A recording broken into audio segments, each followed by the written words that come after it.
মা শোনো না, খুব পেটে ব্যথা করছে, খাবো না আজকে। সকাল থেকে সব কাজ এনে ধর, গ্যাস হয়ে গেছে, গ্যাসের ওষুধটা খাও।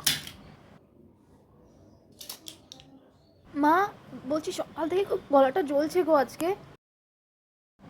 আমি এই জন্য আগে বলেছিলাম গ্যাসের ওষুধটা মনে করে খা। নে ধর আগে গ্যাসের ওষুধটা খা।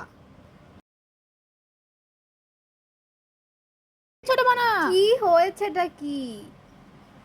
আমার মাথা ব্যথা করছে, খুব ভাল লাগছে না। সেই সকাল থেকে বললাম ওষুধটা খা মনে করে, গ্যাস হয়ে গেছে। নে ধর ওষুধটা খা এবার। কি করা যায়, পায়ে ব্যথা করছে আর ভাল লাগছে না। এই দুপুরে একটু বসলাম, আবার নে ধর গ্যাসের ওষুধটা খা। আম, আম, আম, মানে ওই আর কি।